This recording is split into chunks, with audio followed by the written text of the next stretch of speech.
A great pleasure to now welcome to the program House Majority Leader Representative John Bell. Representative Bell, good morning, sir. How are you? Good morning. How are you doing? I'm doing pretty good. Appreciate your time this morning. I've had the opportunity to watch some of your speaking throughout this budget process. Can you give us a little bit of a Civics 101 as to how exactly this whole budget process works between the House and the Senate? So the House and the Senate are constitutionally obligated to put forth a budget every biennium, and unlike the federal government, our budget has to balance. So it starts off, the governor submits his proposal, which gives us an idea of what he's looking at and some of the requests that he wants. Then this year, the Senate starts with the budget. They put their budget together. They send it over to us. We look at their request. We modify it and put our request in, which is what we completed last week, and passed that budget in a bipartisan fashion last Friday. And, of course, we send it back to the Senate. The Senate votes not to concur with the changes that we made. And now we're officially in the conference process for both the House and the Senate get together and kind of hash out the differences before we do what's called a conference report, vote on it, and send it to the governor.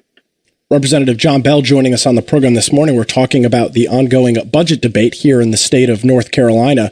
Representative Bell, I heard from many Democrats in the House over the 3 days of or 2 days of period in which you guys talked about it. And I kept hearing over and over again how some Democrats felt that they weren't asked about what needed to be in that budget. What do you say to those claims that this was not a bipartisan thing and this was only the Republicans getting what they wanted in the budget? Well, I had 9 Democrats come over and vote with us on Thursday and Friday. And, that's part of the political talking points to go on. This budget actually started about a year and a half ago when we did the funding for the pandemic. A lot of requests that a number of Democrats actually reached out to me personally and made on behalf of the flood mitigation strategy we were doing. If you look at a lot of the bills that were bipartisan and named that had funding attached to it, were put in this budget. And, I know they've got to hit their talking points and play the political game. But overall, a lot of the Democrat members did participate in the process. They had ample of time to run amendments. It went through multiple committees, multiple area committees, over 10 hours of debate on the floor. So they had a chance to participate if they chose to participate. Well, that's an interesting point to bring up there. Yeah, I was a little surprised to hear that, as if, elected representatives can't get up and speak of what they want. So you said, 8 or 9 Democrats voted for the third reading of that budget?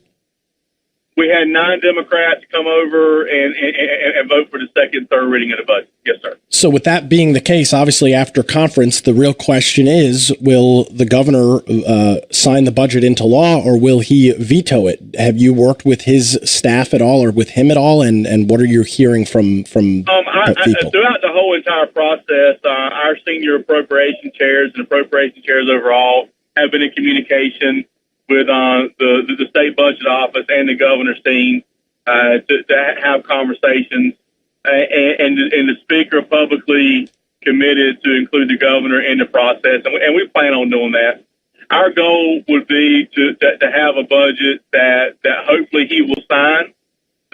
He's publicly said he wants to sign a budget, so we're hoping with the sheer amount of revenue that we have in the state, when you look at the federal funding tied into it as well, we could do a lot of great things here in the state with this budget, and we hope that he chooses to sign it.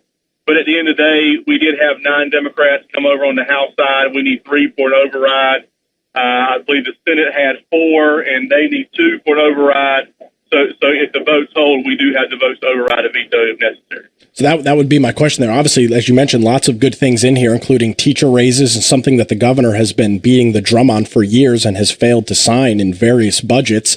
Raises for state employees, lots of money going to flood mitigation. We're obviously following that very closely down here on the coast. I'm sure the western half of the state looking for some of those things as well. Do you think you can keep those few Democrats, and do you think they can stand up against the governor, and if the situation arises that they will actually vote to override his veto? I hope so. They've committed that. They're eager to get a budget across, especially some of the projects that are in there. when you look at some of the projects you mentioned, not just the flood mitigation, which frankly, that's the largest.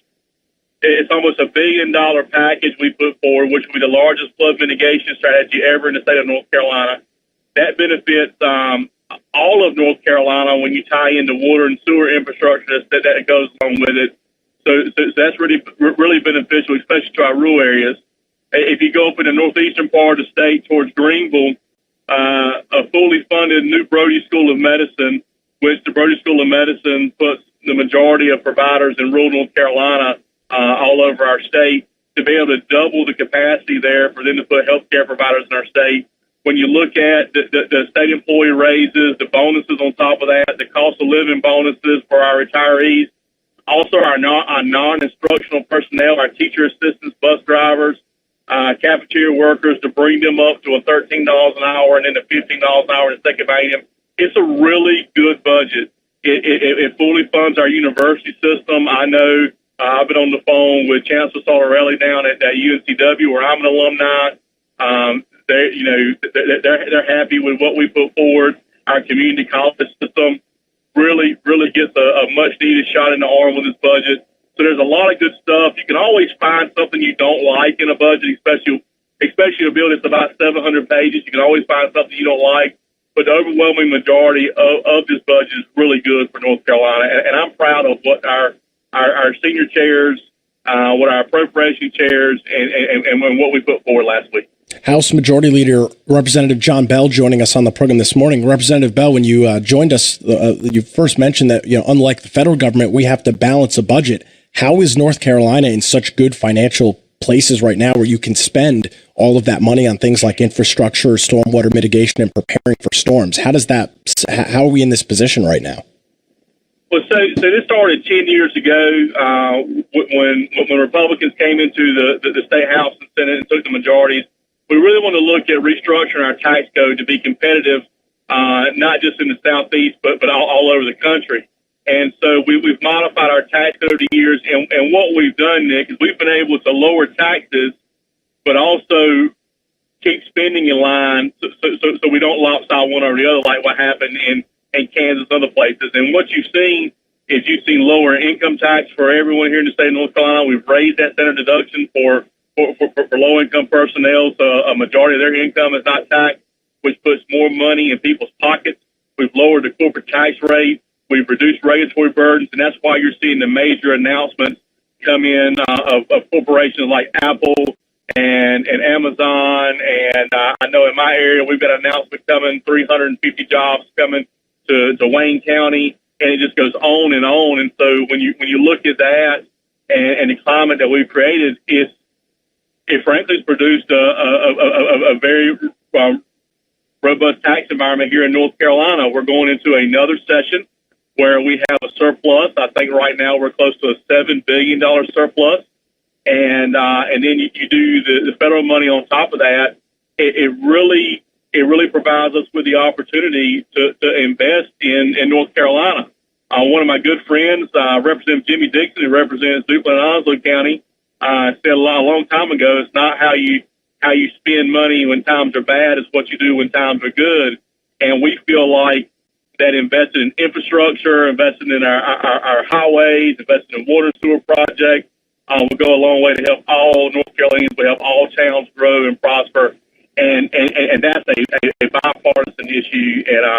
And I'm excited with the billions of dollars that we're putting towards that, and also to be the first state in the country to connect one into the other with broadband capability. It's pretty incredible what we've been able to do with the dollars by responsible spending. Well, and I guess that just speaks to the importance of fiscal conservatism across the state. As we get into the 2022 election, there will be many seats up in the North Carolina General Assembly. How important is it for Republicans to take back a supermajority in the House and the Senate and just kind of continue to follow this path of fiscal responsibility, smart spending, and not putting the burden of spending and government on the citizens of North Carolina? Well, it's key because if you look across the state at states like California, New York, Illinois, they've lost population, they lost congressional representation, and they're hurting.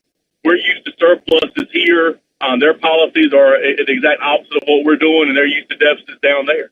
And so to be able to retain talent here in North Carolina that understands that and how important that is really key to our success as a state.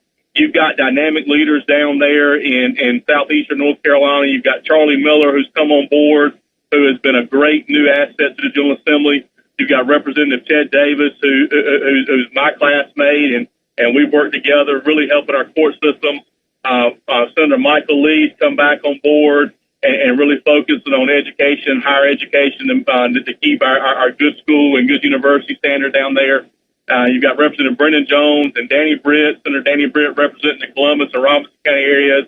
You got Carson Smith in Pender County. You know, that's a dynamic group that's really doing great things for your area down there, and frankly should be commended for the work they've done. And you've also had past members, Representative Holly Grange, Representative Rick Catlin, who came in, who toted the load, and those are the type of people that have helped take southeastern North Carolina and frankly all of North Carolina forward. Well, yeah, and it really just highlights the importance of local elections. Representative John Bell, before we let you go this morning, I do have to ask, redistricting, what's the plan with that as the budget debate wraps up here in the next couple weeks? Well, we're constitutionally mandated every 10 years to do redistricting. We joke, it feels like we do redistricting every year in North Carolina because of lawsuits. But the redistricting committee has met, I believe, 3 times, and you'll start seeing that process unfold. And then there'll be community hearings all across the state, public hearings where we get public input. And so you should start seeing that process unfold over the next couple of months. House Majority Leader Representative John Bell joining us on the program this morning. Representative Bell, appreciate your time on the program this morning, and thanks for all that you do for the citizens and people in North Carolina. Thank you. Enjoyed our time, and our office is always open, and go Seahawks. Yeah, go Seahawks. There we go. Representative John Bell joining us on the program this morning. Always appreciate his time and the opportunity to speak to local elected officials across the state of North Carolina. And you just heard the shout-outs there from the House Majority Leader highlighting individuals like Charlie Miller, Michael Lee, Ted Davis, and some of our friends in northern and western counties here across southeastern North Carolina. And it really just goes to show you, as we talk about this budget proposal and we talk about the fiscal responsibility, how North Carolina is spending the most that they've ever spent in terms of infrastructure. The most that they've ever spent. Ever. And guess what they're not doing with it? Raising taxes. Guess what they're also not doing? Cutting state employees' pay. They're actually giving state employees, teachers, teachers' assistants, bus drivers, all of those folks, pay raises at the same time they're spending all of this money on important things like infrastructure, broadband expansion, and rollout throughout the state of North Carolina. What does that go to show you?